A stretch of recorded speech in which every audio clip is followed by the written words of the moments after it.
I ended last time by sharing some biographical details about my life. Some people asked me after, are they really true? So yes, they're absolutely true.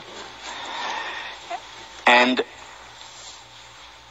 I told the incidents from two different perspectives. First as a fault finder, and then as a merit finder. Now, the important thing to keep in mind when we think about the merit finder is that it's not that the merit finder doesn't experience pain or disappointment or anger or humility or fear or disappointment. You know, it's very disappointing, to say the least, not to be able to pursue one's goal, if that goal happens to be a professional career in squash. It is very humiliating to be the only person who fails out of a program, and then to have to walk around for a whole year in William James while feeling like you have a horn coming out of your head. It's not fun. It's painful.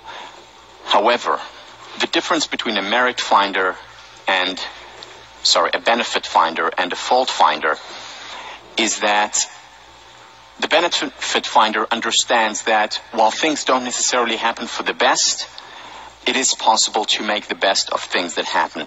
Things will be okay. Things will turn out fine. It may take a while until I see the benefit of it. It may take a while until I get over the humiliation or the pain or the disappointment. But that too shall pass. In other words, the benefit finder understands that these feelings are temporary. Gives him or herself the permission to be human, and then understands things will turn out fine at the end. I know that. Been there, done that. Part of life, permission to be human, which includes permission to experience these emotions and also the permission to fail. And we'll talk a lot more about this permission to fail when we talk about perfectionism, because perfectionism is a really intense fear of failure, where we feel that it's all or nothing. Either we have a complete flawless record or it's useless. It's either phenomenal or a catastrophe. All or nothing. A benefit finder understands that human nature dictates that we have painful emotions, and human nature, or being human, dictates that we also fail, and that too shall pass. There are many benefits to being a benefit finder. So the first benefit is we simply feel better. We're happier for it. But there are many, many others. For example, Suzanne Thompson from Pomona University did the following research, where she went to people who had just lost their homes in a fire in California. There were many of them at the time. It was a large wildfire, and many people lost their homes, and she interviewed them after that. And she distinguished between benefit finders and fault finders. The benefit finders didn't say, oh, I'm so glad it happened, but they said, well, there's some positive here. I can start anew. It's a fresh start. I now will appreciate my home more. My family's okay, and I'm relieved, and that's good. So they focused on the positive. When she followed up with these individuals, those who were benefit finders as opposed to fault finders were happier in the long term, were experiencing more positive moods, and less likely to be anxious, and had less physical symptoms, both psychological as well as physical consequences. A lot of research on health benefits. For example, Glenn Affleck did research with individuals who had a heart attack. And there were some individuals who saw it as a catastrophe, the end of the world. There were others who were certainly not happy about it, but said, okay, so this is a wake-up call. There's actually some positive here, because it's telling me I need to take care of myself better, or it helped them revise their personal values. Those individuals who saw the positive, the benefit, who were able to see the wake-up call there were more likely to survive 8 years later, less likely to have a second heart attack. Now that sounds pretty obvious because, they changed their lifestyle. But it's not just about changing lifestyle. Julian Bauer, we talked about last time, from UCLA, looked at AIDS patient and identified the benefit finders there. Not the people who said, oh, I'm so glad I have AIDS, but rather the people who said, as a result of that, I'm able to appreciate certain things more. As a result of that, I focus more on the things that really matter. As a result of that, I'm getting closer to certain people. The benefit finders, when she followed up 4 to 9 years later, the benefit finders were more likely to survive, were more likely to be alive. Research by Laura King and Miner. What they showed was that it can also be used as an intervention. So it's not just people who were born benefit finders or fault finders, and we know there is a genetic component to it, but there could be an intervention. So they brought in people who had experienced traumas in their lives, and they had them write about these traumas and the, quote, perceived benefit of the trauma. Those who wrote about the perceived benefit of the trauma were physically healthier and psychologically healthier, happier. Another research on cancer patients. The women came in and wrote about their cancer. And they wrote about good things that came out of my experience with cancer. The women who wrote about this visited the doctor's office less often, were more likely to survive their cancer, just by changing their perspective, by changing their focus. Now, these women did not say it happened for the best. Maybe some did, but most did not. They said, I wish I didn't have this cancer. However, it happened. Stuff happens. The question is what we do with it, how we interpret it after. Then they said to themselves, okay, so we got closer to our family. I'm appreciating life so much more now. I can enjoy the breath or a flower where I couldn't before. My family is so much closer now. I know who my real friends are. And they found benefit in it, not for the best, but they made the best of the things that happened. And that made the difference even to their mortality rates.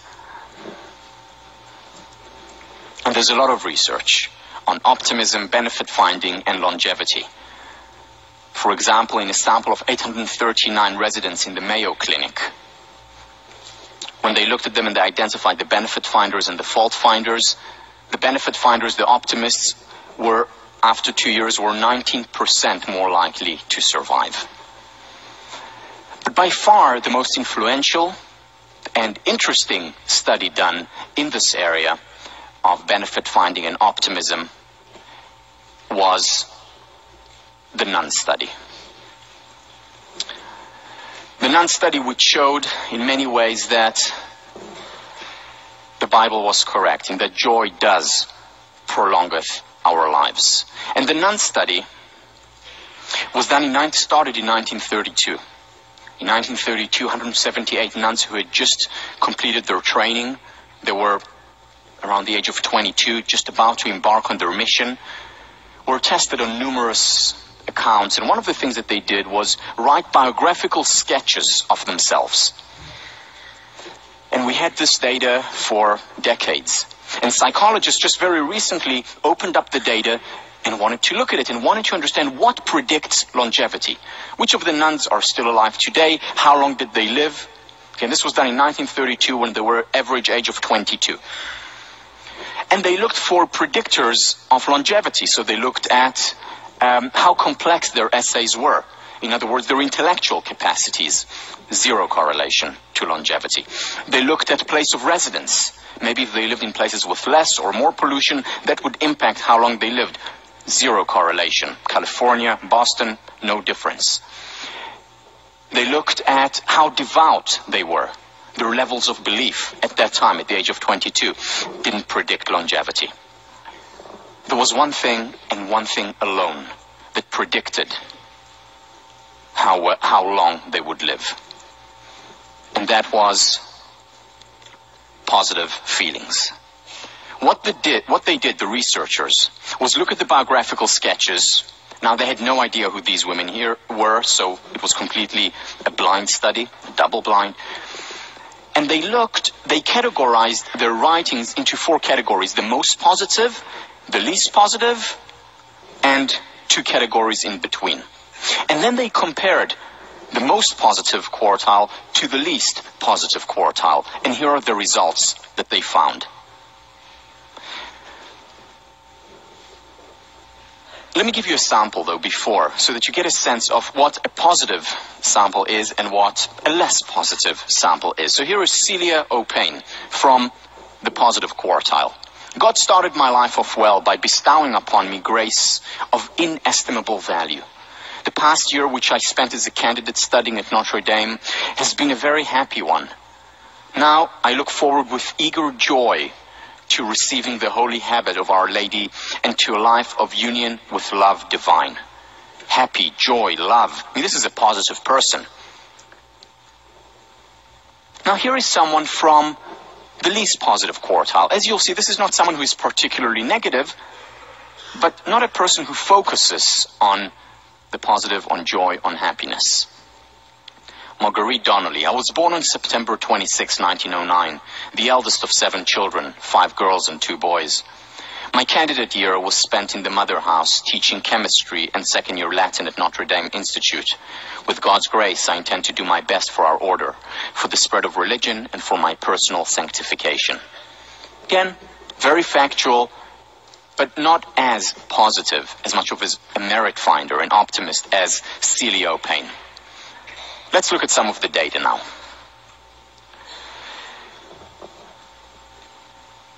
At the age of 85, and again, this is looking back, 90% of the most cheerful quartile were alive, and just 34% of the least cheerful quartile were alive. And this is a significant difference. Now, that doesn't mean that there aren't some fault finders who live to 120 and merit finders who die of a heart attack at 30. Of course there are.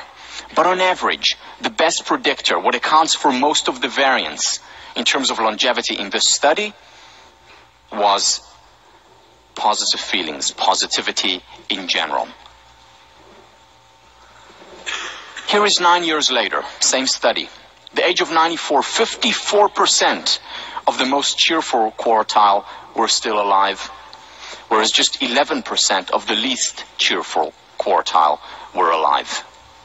These are remarkable results. Again, you have some sketches, you analyze them today not knowing who lived and who died, and just based on the single factor, positivity, you're able to predict with remarkable, significant levels, you're able to predict longevity, who will be alive and who will not be. Now, when I look at this data, and there's a lot more data on longevity, on health, on well-being, I say to myself, wow, so this is fantastic. Benefit finding really works. Being an optimist is good. And I have 2 questions then. Why isn't everyone optimistic? If we become happier, if we become healthier, why not? Why aren't we all optimistic? That's the first question. The second question is, all right, so I want to be more optimistic. How do I become that? So first of all, why aren't more people more optimistic? And second, how do I become more optimistic? I'm going to answer these 2 questions. Let me begin with the first. One of the main reasons why there aren't more people who are optimistic is that optimists are considered detached. And how do we know that? Well, or what leads to this sense of detachment, to the notion that optimists are detached? It's mostly the media. Because what do we see? We mostly see hatred. We mostly see bloodshed. We mostly see unhappiness. We see terrorism. And then when someone says, well, I'm optimistic, I think the world is a good place, that person, what are you, out of your mind? You're a detached Pollyanna. Just look at all the terrible things in the world. How can you be in such a world? How can you be optimistic? How can you be positive? How can you talk about joy and happiness and positive psychology in a world like this? You must be Pollyannish.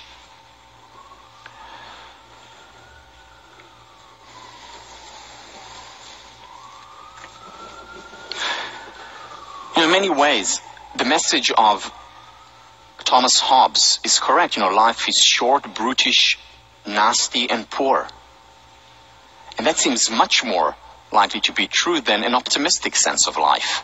Let's look at some of the headlines, and I got this just a couple of weeks ago as I was preparing for this particular lecture. So, Venezuela, a missing jet, flight delays, okay, this is the elections, fresh violence in Kosovo. So a new state was created, and there is violence, this is the focus. Hundreds of homes damaged by quake, and so on and so on. Turkey launches incursion into Iraq, blood duel for Oscar. Okay, that's a good one, I guess, yeah. Tories spelling dishes, okay, let's move on. So that was CNN. Here is, what was that? I forget which paper I got. I think this is Reuters. Iran nuclear question remains. Again, Turkey, protest embassies, EU, so on and so on. Negativities. This is Fox News. What's the focus? This kid's mom wants out. A mother leaves her child. It's not focusing on the millions and billions of mothers who embrace their children. It's the mother who wants out. And then they tell why. What led the mother to want out of this relationship. And so on and so on. So much negative. How can we be positive in a world like this? It would be really unrealistic of us, wouldn't it? Well, I want to show you an excerpt now by my favorite psychologist, Ellen DeGeneres. I was watching the news the other day, brought to you by Paxil. Well, now I need it. Smart advertising. That's another thing, too. When I was a kid, the news was on once a day. You either caught it or you missed it. Now the news is on 24 hours a day. And that's not enough. They got a guy talking, and then there's a crawl down there. So you got that guy talking, you got the crawl going, you're online, you're putting in your opinion on your poll. No, I say to that, no! There should just be one crawl that goes around over and over again. Things are getting worse. That's all we need. And the local news, man, they want you to watch every broadcast they've got, don't they? It's not good enough you're watching the one you're watching. They do these teases to get you to watch later on. They're so incredibly cruel. It could be the most deadly thing in the world, and you may be having it for dinner. We'll tell you what it is tonight at 11.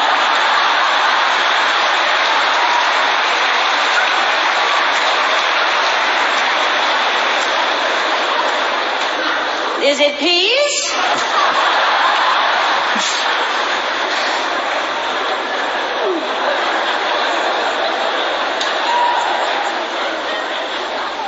I feel sorry for the newscasters, We can turn it off, but that's their job, and they have to read these stories, and they're just coming up on the teleprompter. They don't know what's coming up, and they've got to go through this range of emotion that there were no survivors. And next, which candy bar helps you lose weight? Still to come is an asteroid headed towards Earth. But first, where to find the cheesiest pizza in town? Also, a disturbing new study finds that studies are disturbing.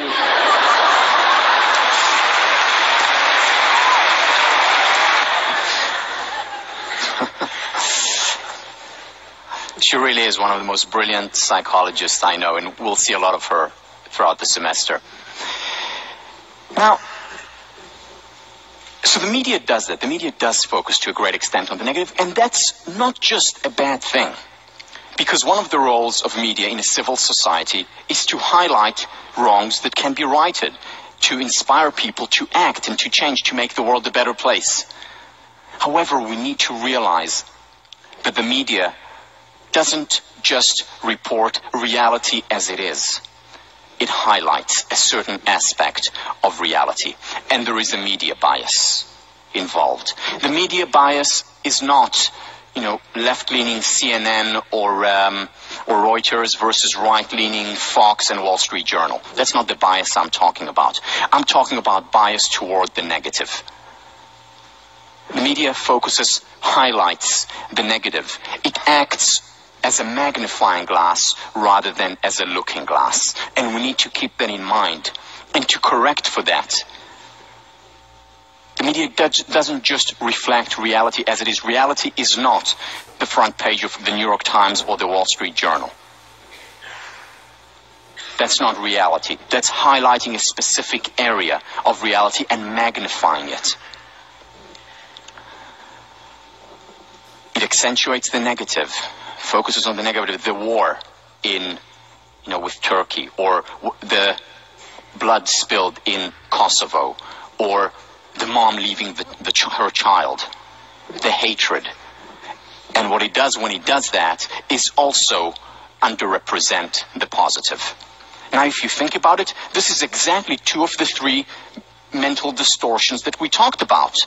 Magnifying the negative, minimizing the positive. In other words, what the media does is distort our perception. It actually makes us into pessimists. Especially because the news is on 24 hours a day. And we're constantly bombarded by negativity after negativity after negativity. And where do we get the positive? 30 seconds at the end of the news. Oh yes, there's also a little bit of good stuff going on. But it's just to make you smile so that you come back tomorrow or the next hour for more bad news. Negativity after negativity after negativity, distorting, creating these cognitive distortions, these psychological traps that we talked about under cognitive behavior, under cognitive therapy.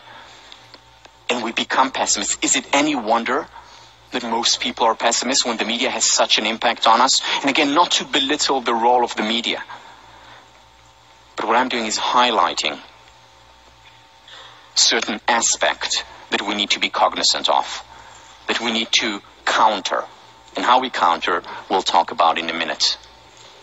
So what does the media highlight? The frauds, Martha Stewart or Enron or WorldCom, highlighting these frauds, but not reporting on the millions and billions of honest transactions that take place every day, right now as we speak. Highlighting the negative, ignoring the positive. Millions and billions of honest transactions taking place all the time, all around us, constantly. Now, what else is happening? What we're doing, what the media is helping us to do, is extrapolate from a few instances where people want to hurt while ignoring the millions and billions of people who are dedicating their lives to helping spread happiness in the world. Whether it's in soup kitchens to help the world a better place, or whether it's right in our backyard, where over 1,800 Harvard students volunteer as part of Phillips Brooks House. Remember the false stereotypes that I talked about, whether it's here at Harvard or in the United States. So many people dedicate so much time to helping, and yet the focus is on the few that hurt.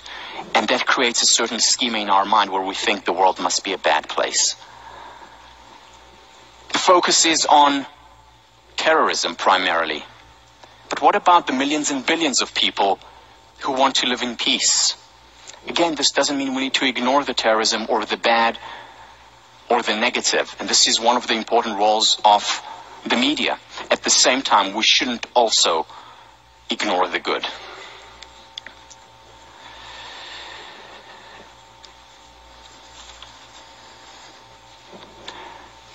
The focus in the media is mostly on people hurting other people.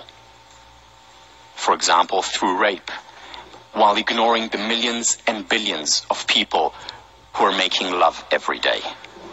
And not just in fairy tales. People all over the world, I have no idea who they are. I hope they're not in the classroom. There was Google image.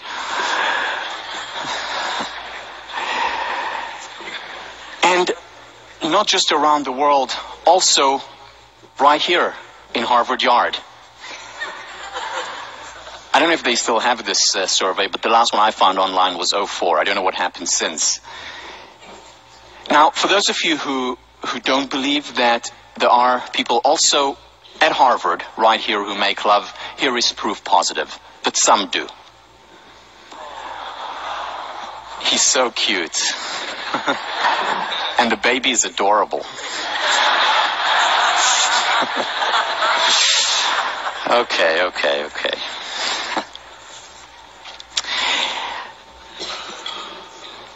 Now, what I'm saying here is not that we need to ignore the bad, not that we need to ignore what's not working. We should focus on it, we should look at it, we should improve the world. At the same time, we should also understand that people who say to the optimist, to the benefit finder, get real, are actually missing the point. Because it's not the benefit finder who's detached. It's the fault finder who is. Because there is much more good in the world than bad. Much more. In fact, it's not just about focusing on the full half or the full half. It's focusing on the 90% because there is a lot more good than bad in our world. And it's important not just because it's a nice thing to do, not just because it makes us healthier and happier. It's important because focus creates reality. I mean, we saw it on so many levels. We saw it with the children on the bus that we didn't notice. We saw it when it came to Marva Collins, who said, let's focus on the seed of greatness in these individuals. We saw it with the research on resilience, when the focus was on why are so many failing versus what makes some individuals succeed despite unfavorable circumstances. Focus creates reality. Also, think about it. I mean, when we read about frauds and dishonesty in the newspaper constantly, what we begin to believe, what we naturally would begin to believe is, well, you want to be successful? You want to become the CEO of a Fortune 500 company like Enron? You have to engage in fraud. There is no real other way to succeed. Why? Because the millions of other people who are succeeding honestly are not reported on, or are mostly not reported on. And that's what we focus on. Not to say that it's not important to have whistleblowers and to talk about these things. It's equally important, though, to also focus on those who do it honestly and well, because they are the vast majority, way over 90%. Because if we don't, then a person will think, well, if I want to succeed in business, then I have to, bend the rules. And when an ethical decision comes up, when he or she becomes a manager at the age of 35, they say, well, the only way to succeed is if I bend the rules slightly. And that creates a self-fulfilling prophecy. Or how many people here, seriously, show of hands, once thought of going into politics, becoming, a governor or a president or prime minister? How many people here thought of going, other than me? Okay, quite a lot. I mean, we know that at Harvard there are quite a few. Now, out of those who put their hands up, how many people were told by others, you shouldn't go into politics, you're too honest? Too honest. We hear it all the time, and that becomes a self-fulfilling prophecy because many honest people who could potentially make the world a better place by going into politics don't go in. Because politicians are crooks. Well, politicians are not crooks. Yes, there are politicians who are crooks, but they're the minority. The majority do honest work, want to make the world a better place. Surely make mistakes. They're human after all. But with good intentions, with an ethical code.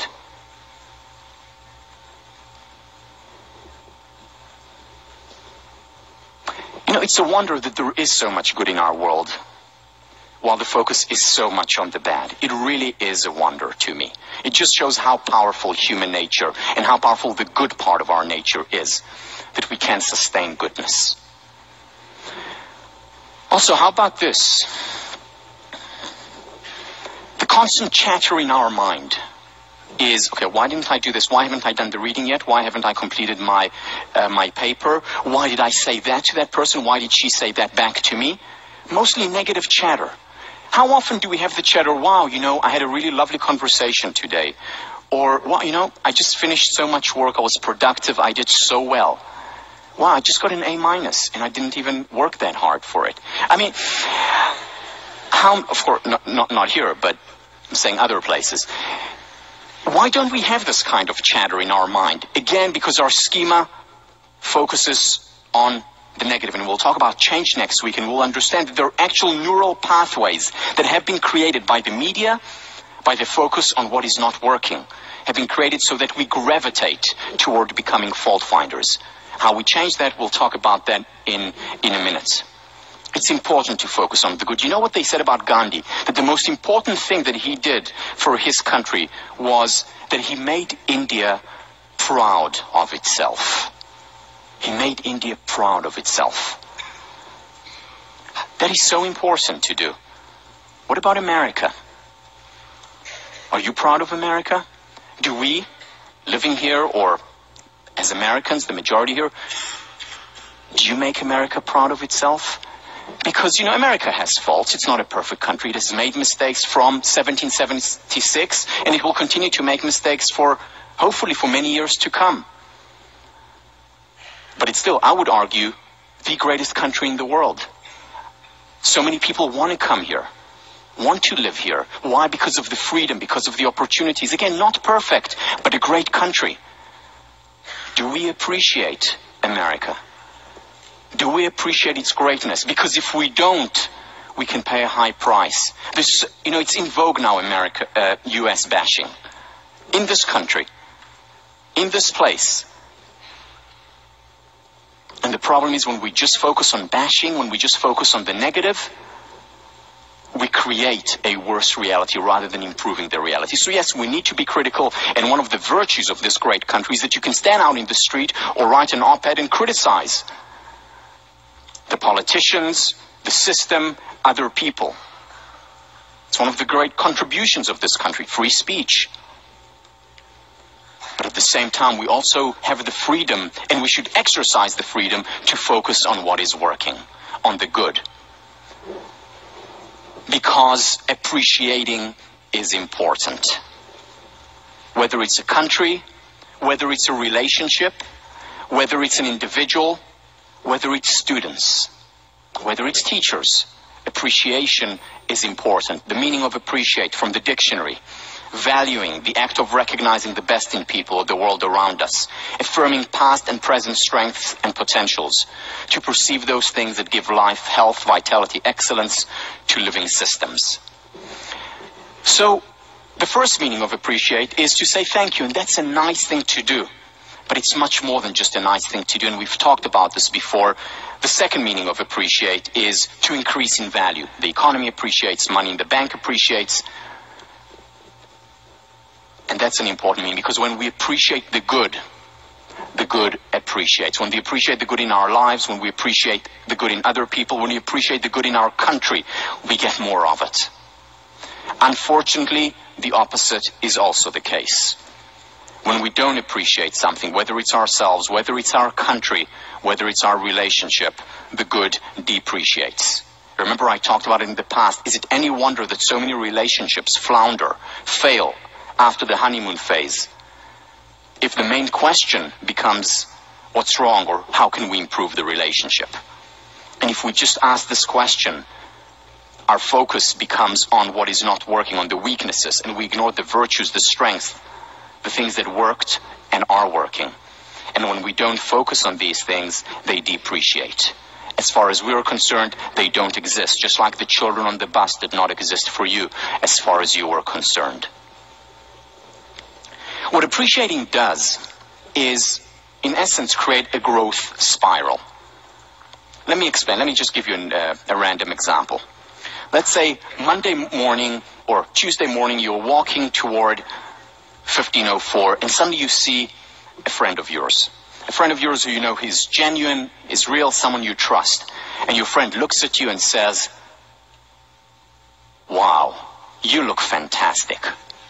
Now, how do you feel at that point? You feel fantastic. And you walk a little bit more upright, more proud, and you walk into the classroom just here, and another friend sees you and says, "Whoa, you look fantastic."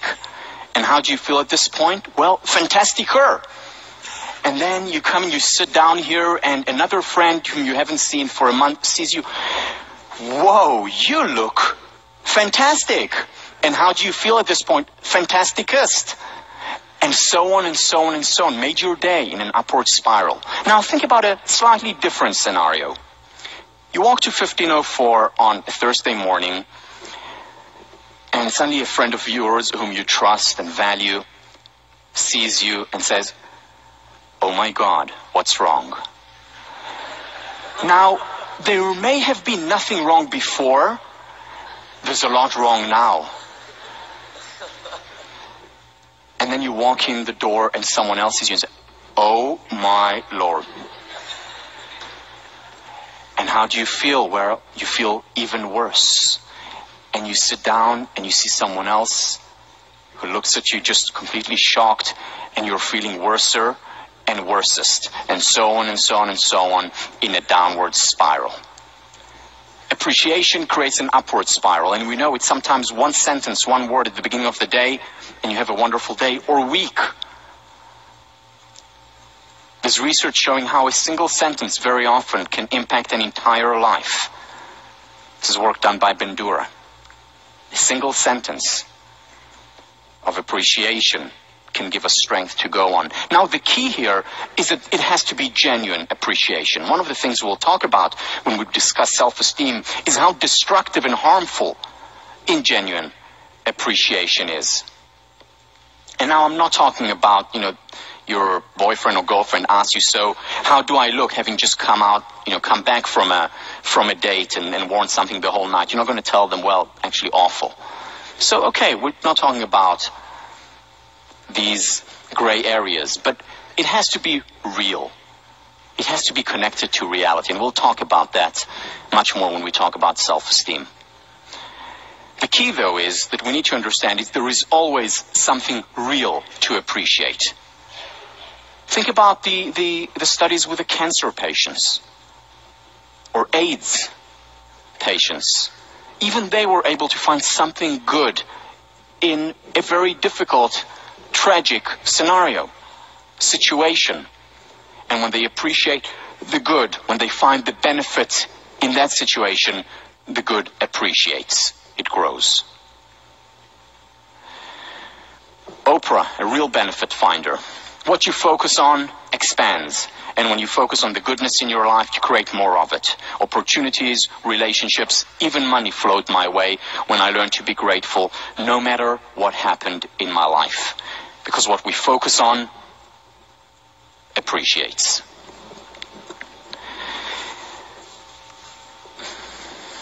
Again, the metaphor that I've been talking about throughout the course, the seed. What happens to a seed if we don't water it, if we don't shed light on it?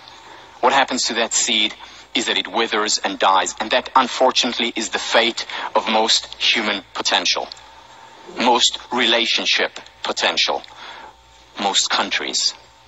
And if we want it to grow, if we want it to blossom, we have to shed light on it. We have to water it. This is exactly what Marva Collins did with the seed of greatness that existed in every one of her students. This is what the Pygmalion in the classroom experiment showed, was that when teachers were made to focus on the potential in those individuals who were deemed fast spurters, when they were made to focus on it, to shed light on, when light was shed on their potential, that's when the children grew. That's when they fulfilled much more of their potential.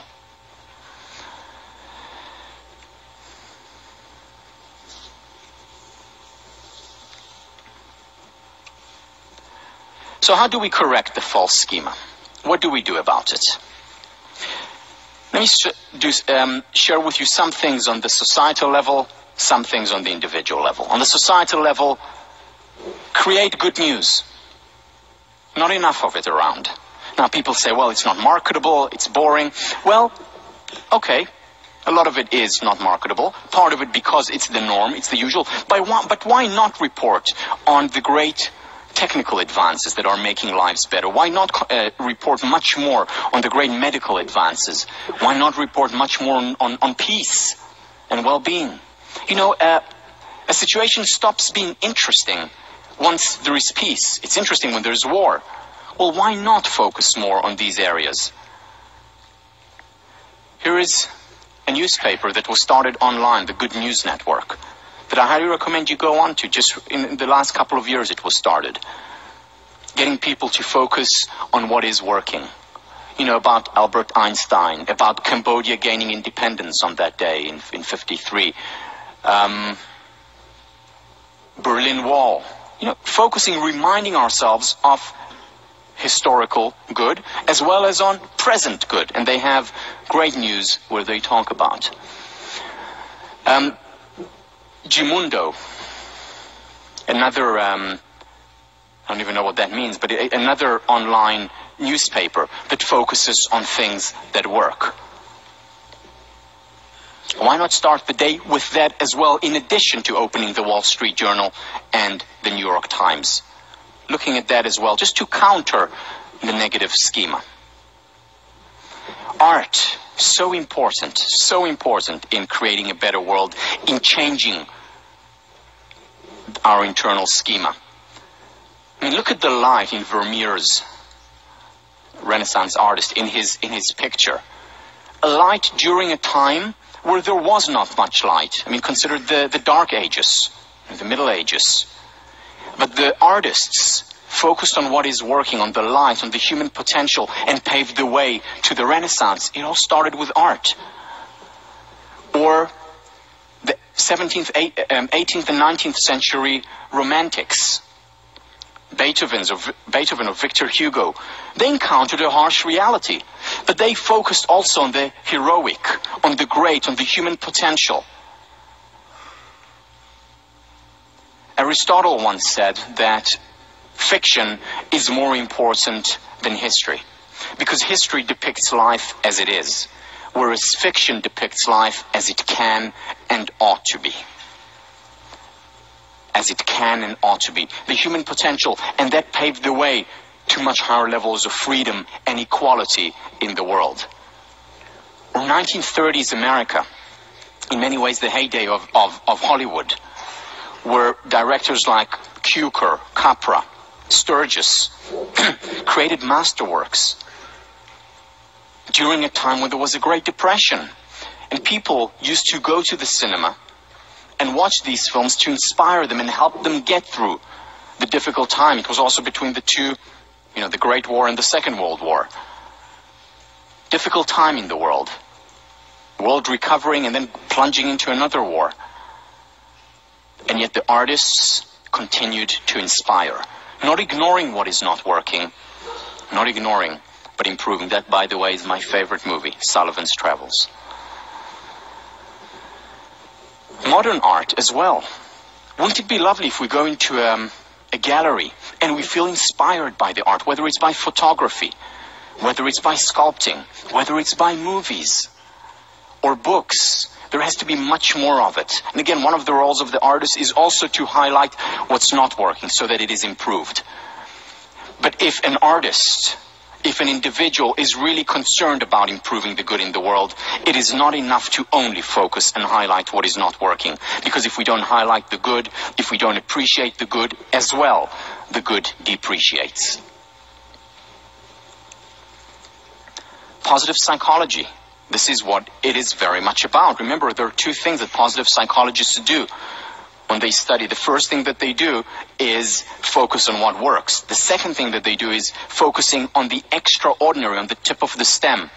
And by doing that, in the words of Miriam, they democratize excellence. Because they're focusing on the good, not ignoring what works in each individual, not ignoring the extraordinary individuals. The Marva Collins of the world, the resilient kids in at-risk population, and so on. Another reason, in addition to the media, why we tend to ignore the good and focus mostly on the bad is that we adapt. We adapt to what is common, and what drives us, what's interesting to us, is the uncommon, the exception, rather than the rule. And because there is so much more good in the world, it's so much more common, we adapt to it. We stop seeing it after a while. Whereas the bad, the exception, always captures our attention. Why? Because nature created us such that we are change detectors. We're change detectors, and whenever there is a change, our mind immediately goes to that change. Something different that happens. Whether it's something we see or something we hear. For those of you who were asleep, it's the exception that wakes us up, and that's a good thing. It's a good thing that nature was created that way, because it helps us in case of danger. Because it helps us, for example, here when there is a lion coming toward us, or trying to creep up toward us. It helps us smell poison, something that is different, that changed. It also helps us hear a sleeping baby. It's incredible how this works. Fast asleep, there can be, the house may be falling, you don't get up, but then there is a baby crying, and you're up in a second. We're change detectors, and nature has created us such, or God has created us such, so that we can survive better. Now, it's actually a good thing that we adapt on a few levels. First of all, if we didn't adapt, if we were hearing all the noises, we would quite literally go nuts. Because there are so many noises right now going on, in addition to what you're listening to.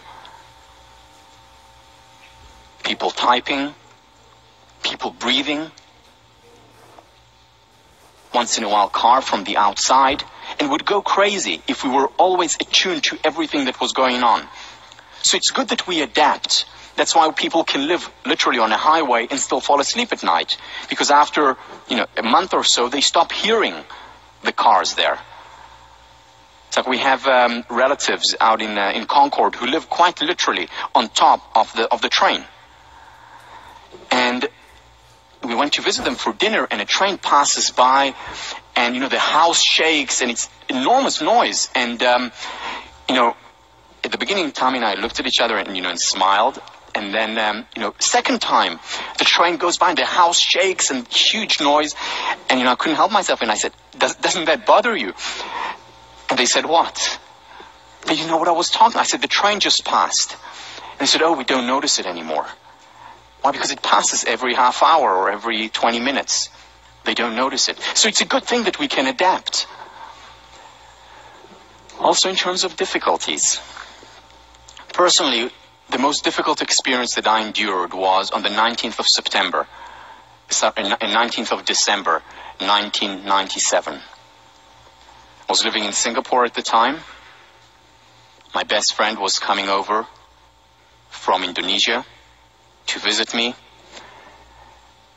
The person who was most important in the world to me at that time. And her plane crashed. Silk Air Flight MI-185. Some of you may remember this. And my world crumbled. For the first time in my life, I felt like I didn't want to go on anymore. I had no energy. And I called up my family. And then I called up another person who has made a lot of difference in my life, Nathaniel Brandon. For various reasons. First of all, Nathaniel Brandon had he's a well-known author and psychologist, had just visited Singapore, had just met Bonnie. And I called him up because he was a psychologist whom I thought could help me. But also because at the age of 45, he lost his wife, who drowned in a pool when she had an epileptic fit, and he found her drowned when he came back home in their pool in their home. So he'd been through that about 25 years earlier. So I wanted to talk to him to get his advice, and I was on the phone and could hardly get my words across. I was crying constantly, and he said to me, Tal, what I'm going to tell you now is not going to make sense, but it's true. You're going to get over this. I know you are. We get over losses. It's difficult. It's painful. Cry. Give the emotions their space. But you're going to get over it. We get over painful emotions. We all do. Because if we hadn't, then God help us all. Because if we hadn't, then God help us all. And it took a long time. It was after 3 months that I could start working again. It took a whole year for me to feel some of the bounce, some of the passion for life that I felt before. But now I think about Bonnie, and I smile wistfully, sadly, but I can also appreciate the good times that we had together and the privilege that I had of meeting her. We adapt, and that's a good thing. That's an important thing, because God help us all if we hadn't. There is another side, though, to that equation. There is another side. When we adapt, we also take things for granted. And that's not a good thing. Because we take for granted our family that we care about so much. And we take for granted our friends. And we take for granted the food that we're about to have in the dining hall that's served to us. What a luxury. And we take for granted the person who is sitting next to us. And we take for granted the classes that we take here. Because we adapt. And it's a good thing when it comes to the negatives. It's not such a good thing when we take life for granted. And the question that we need to ask is it possible to have it all? Is it possible to adapt to the negatives, but at the same time not to adapt as much to the positives? You know, there's a story in the Jewish tradition about a man who was living in one of the shtetls, one of the villages in Eastern Europe, and he really had it bad. I mean, he was living in a tiny home with many kids and with a wife who was constantly nagging him. They were constantly fighting, and they're really terrible. And that man wanted to improve his lot, so he went to the rabbi and recounted to him how terrible his life is. He said, look, we're living in a small home. The kids are all over. No privacy whatsoever. My wife nags constantly. Rabbi, help. So the rabbi said, in your yard, do you have chicken? So he said, yes, we have chicken. For the next week, bring the chicken into your home. But Rabbi, what are you talking about? We have no place. Bring the chicken into your home. The person was a devout man, believed in his rabbi, brought the chickens for the whole week in the home. Feathers, dirt, stinks, you name it. The kids continue to fight even more. The wife nags even more. What are you doing to us here? Our house is small as it is. The rabbi said, and they continue to fight and bicker, and the week finally ends, and he runs to the rabbi and said, Rabbi, help. And the rabbi says, how are things going? He said, well, worse. No place at home, we're fighting, it stinks, it's terrible. My child, do you have a cow in your backyard? Yes, Rabbi, we have a cow. Well, bring her into the house in addition to the chickens for the week. Rabbi, just do it. So he brings in the cow, and again, it's awful, and it stinks to the nth degree, and and they don't even sleep for the whole week, and it's terrible. And by the end of the week, he's looking terrible, disheveled, he stinks. He goes to the rabbi and says, Rabbi, help, situation is terrible. Yes, it's so much worse. Do you have a horse in your backyard? Yes, Rabbi, we do. By now understanding the pattern here, take the horse and bring it into your house. So he takes the horse, brings it into the house, and it's awful. The horse is kicking and yelling and jumping and breaks stuff, and there is mess and chaos and bickering and so much worse. And finally the week ends. He runs to the rabbi, and the rabbi says, how are you doing? Rabbi, it's terrible, it's awful. Okay, for the next week, why don't you take out all the animals and come and see me then? And at the end of the week, he comes there and the rabbi says, how are things going? Rabbi, it's wonderful. We have so much place. The smell is so good. We're getting along now like we hadn't ever before. The kids are happy. Thank you so much, Rabbi. Now here is the question. Do things need to get worse before we appreciate what's right in front of us and all around us? When do we begin to appreciate our health? When do we begin to appreciate our health? When something goes wrong with us or with someone else. When do we begin to appreciate life? When ours is in danger or when we lose someone dear to us.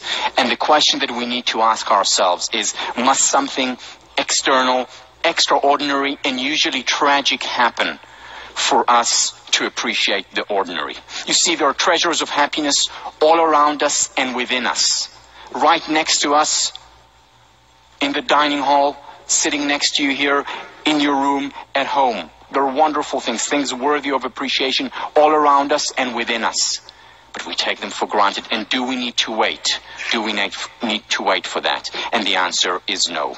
No, if we learn gratitude as a way of life. If we cultivate the habit of gratitude.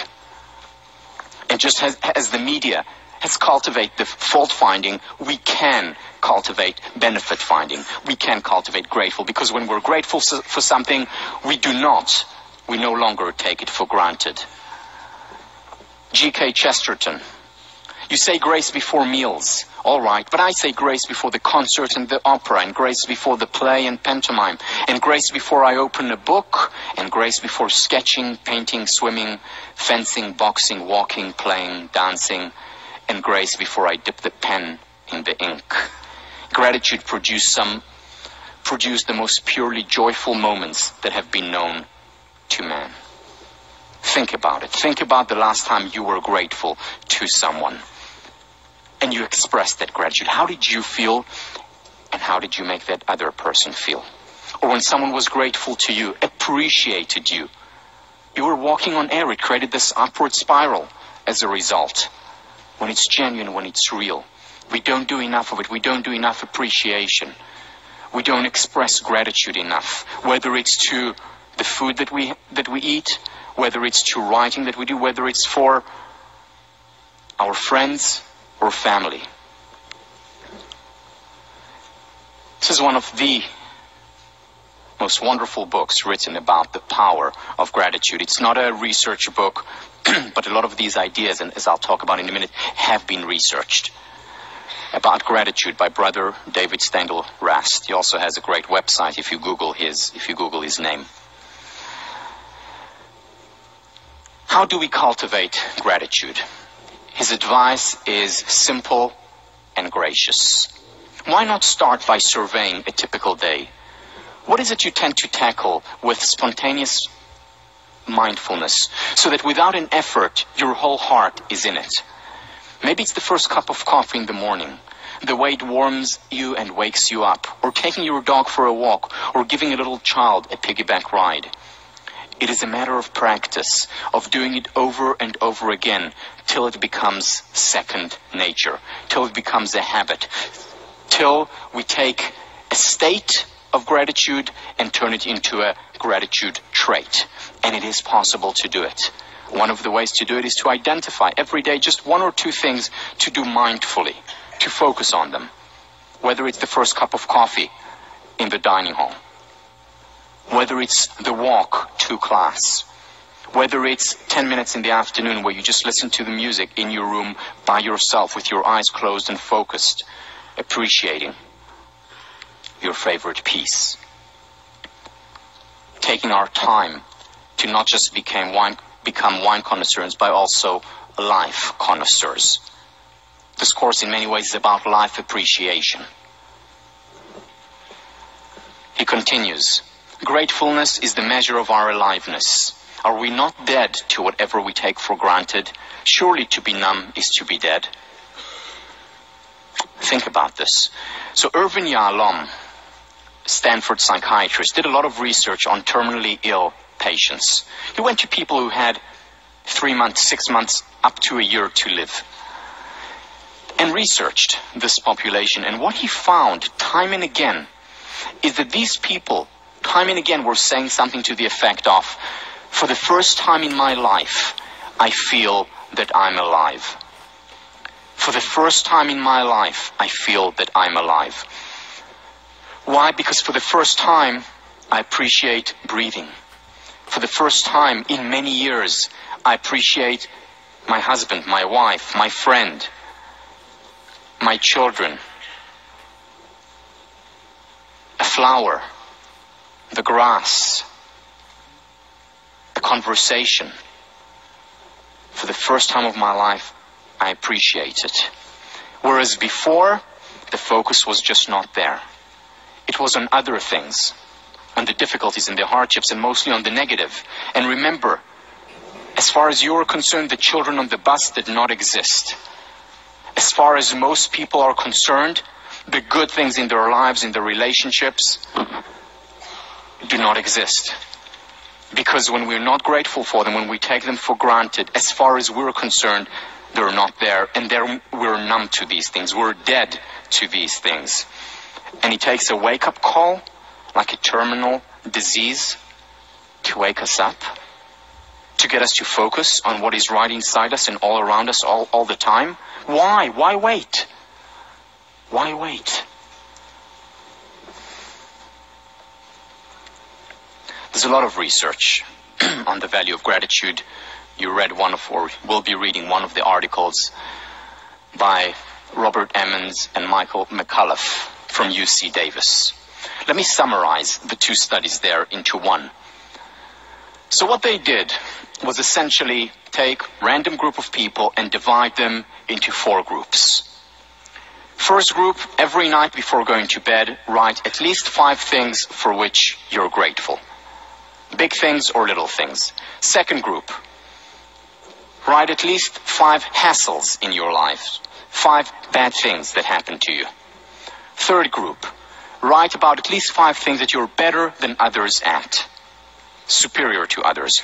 And the fourth group, control group, write about anything that happened to you during the day.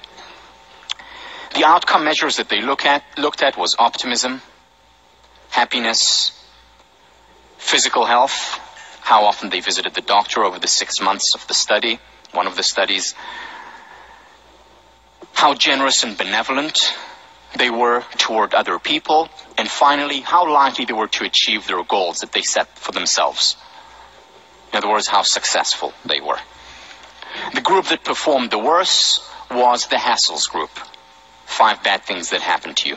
The group that performed the best, that was happiest, most optimistic, most likely to achieve their goals, most generous and benevolent toward other people, and healthiest, was the group that every night before going to bed wrote at least 5 things for which they were grateful, both psychological and health benefits. The study was in many ways the beginning, one of the first studies that they conducted. A book just came out recently called Thanks by Robert Emmons, which is wonderful and traces through a lot more studies and research and exercises that you can do to become more grateful, to have gratitude as a way of life. Physiological benefits such as our heart variability, which is a predictor of longevity, which is a predictor of health,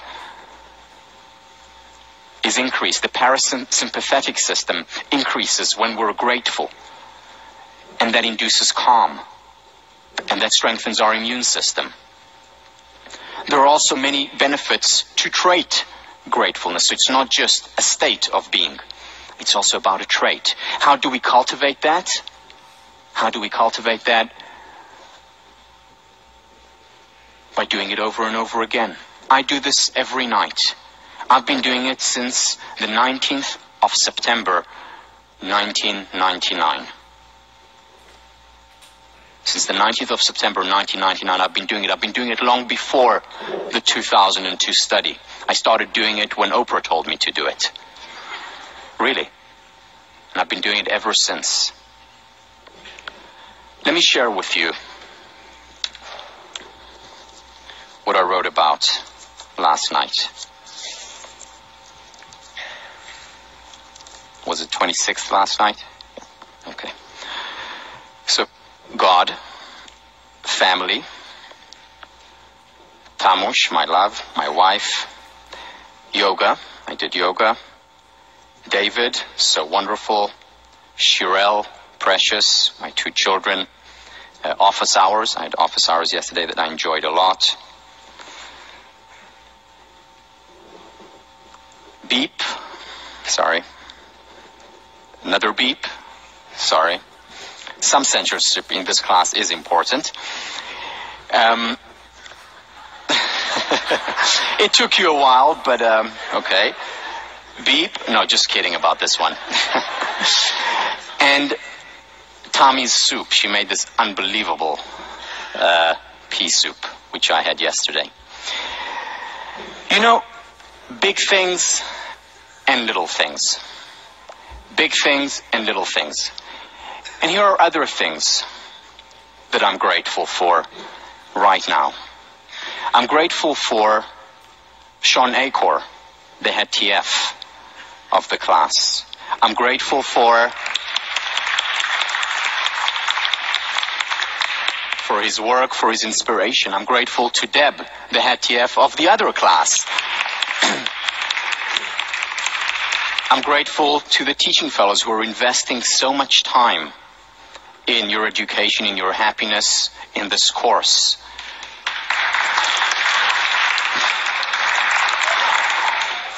I'm grateful to Barry, who's there behind the scenes. You don't see him much, but is responsible for so much of what's happening, for his support, for how humble he is doing all that.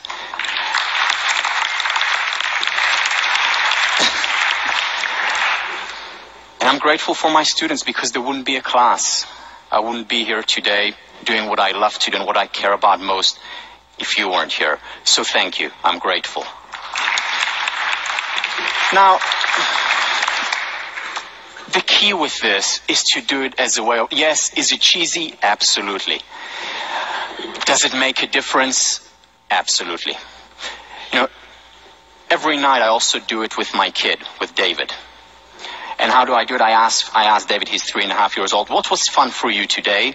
And he tells me, and then he asks me, what was fun for you today? I learned about it from a friend of mine, who hand worker, who was here just a couple of classes ago visiting, and I came over for dinner one day, and he heard me speak about this, and he said, I want to show you something. And he has 2 young kids, and they were standing around and talking about the 5 grateful things for which they're grateful.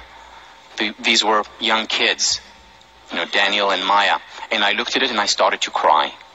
It was so moving and so touching, and I've been doing it ever since with my kids. My wife and I do it on a regular basis. She puts up with my cheesiness. It helps, it works, because we don't take the good things in our lives for granted. The key when we do this is to maintain freshness. How do we maintain freshness? One of the things that happens with this exercise is that it very often becomes a habit. And we lose it. We lose the freshness of it. We lose the mindfulness of it.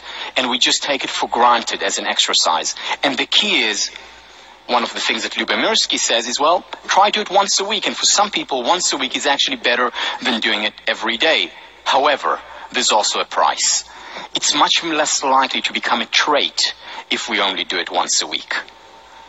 So how do we maintain freshness doing it every single day? How do I maintain freshness? Well, fortunately, there's a lot of research on this topic, some of it by Lyubomirsky as well as by others.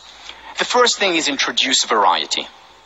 So let's say I write about Shirelle, and there are some things that I write about every day. It's Shirelle, my daughter, it's David, my son, it's Tommy, my wife, and it's God. I write about these things every single day, and then I write about other things as well. I can write about different aspects of these things. So one day I can write about Shirelle's smile, you know, her beautiful 1-year-old toothless smile. And another day I can write about the fact that she's taking her first steps now. So vary. Or one day I can write about one week I can focus about my work. Another week can be mostly focused about personal things. And so on. Variety really is the spice of life. Makes a difference here. Second, Ellen Langer talks about mindfulness. She defines mindfulness as creating novel distinctions, which is similar to creating variety, looking at things that I haven't seen before, that I haven't looked at before. This is also a way to maintain love. You know, people talk about how, well, over time you adapt to your relationships. Well, there's something new to discover about a person every time, whether it's about my parents, whether it's about my lover, whether it's about my friends. Creating novel distinctions, looking at it mindfully, focusing on it, and maintaining freshness through this focus. visualizing it. Stephen Coslin from William James Hall, head of our department, did research showing that kids actually visualize most words. So when let's say they say mother, immediately the picture of mother comes up. Whereas very often for us, when we talk, these words are automatic. We no longer visualize it, which is why it takes kids longer to think, because they're still visualizing the words. It's not automatic anymore. Which also explains why kids live like kids, why they're able to appreciate the simplest of things, to be mesmerized and blown away by an airplane up there, or when they talk about what they did at daycare. They live like children. And what we have become over the years, we adapted to it and we've become numb to a lot of these things. So one of the ways to chip away this numbness, one of the ways to do it is to visualize. And when we visualize, we start to see things once again like kids do.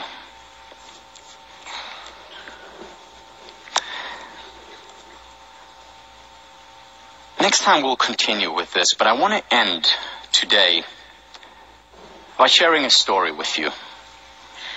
A story about the person who, to me, more than anyone else, captures what a benefit finder is. A person who's my role model when it comes to focusing also on the good. My grandmother was born in 1915 in Sighet, Romania. She had a very regular childhood. She was the youngest daughter of 7, one more sister, 5 more brothers. And they were doing well. Many of her brothers became important rabbis, violinists, musicians. And she was a young girl, happy, living the normal life until 1940, which was when Hitler invaded Romania. Hitler invaded Romania and her life changed radically. Her entire family was taken to one concentration camp after the other, ending up in Auschwitz. In Auschwitz, she had over a dozen nieces and nephews were all murdered. Her 5 brothers and parents were murdered in front of her very eyes. At the end of the war, somehow she and her sister survived. The British came to Auschwitz to liberate the prisoners. And when they came in with a doctor, and the doctor would go through the prisoners. Most of them were, of course, dead. Those who were alive, he would say, take that person, leave that person here, because they had limited resources, limited places. Those prisoners whom they thought would not survive, they left them there. And he comes to my grandmother, who weighed at the time 26 kilos, which is 54 pounds. My grandmother was a large woman, 54 pounds, and said, leave. And then he saw her sister, who was right next to her, who weighed 36 kilos, 79 pounds, and he made this motion to put her on the truck. And of course she was too weak to get up, so the British soldiers picked up my grandmother's sister. His name was Shindy. They picked Shindy up, and Shindy held on to her sister, and she wouldn't let go. And they tried to open her grip, and even though she was weak and sick, they couldn't open her grip. So the doctor said, fine, take them both. So they took them both, and they put them on the truck, and they were, of course, certain that my grandmother would die. A month passed, and she survived, though she didn't put on a single gram. Any day they thought she would die, but she refused to die. After 3 months, she started putting on weight. She survived.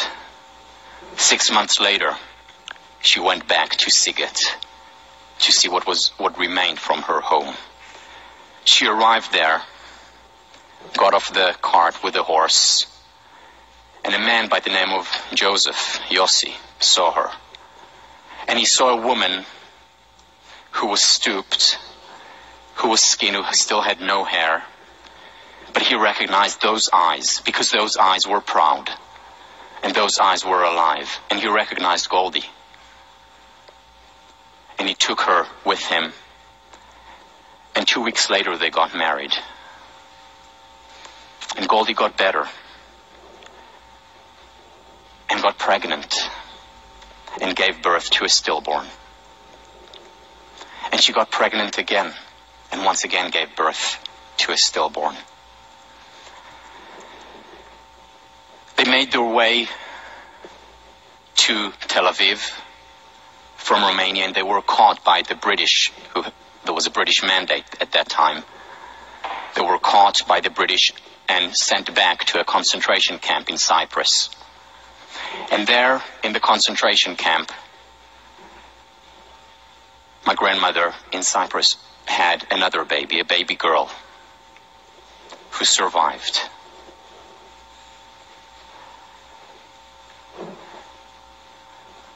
And then they had another boy who was stillborn, and my grandmother could have no more children. Her body had just endured too much.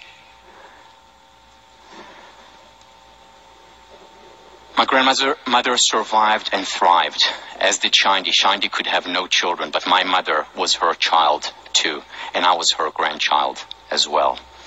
And I remember this was in October of 1988. Shindi had passed away a few years earlier, and we went to the cemetery on the day that she passed away to say some prayers over her tombstone. And I went with my grandmother, and we walked there, and my grandmother stood in front of the tombstone, and on the tombstone were engraved not just Shindi's name, but the name of all the brothers and her parents. And she looked at the tombstone and started to talk to Shindi and said to her, "We're so fortunate, aren't we? We're so lucky, aren't we? Look, Talik is here." She called me Talik.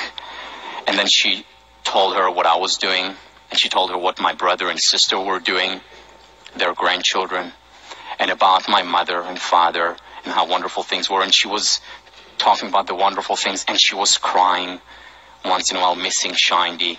She was so human, just standing there and talking half in Yiddish, half in Hebrew, once in a while talking to me and to her sister who saved her life.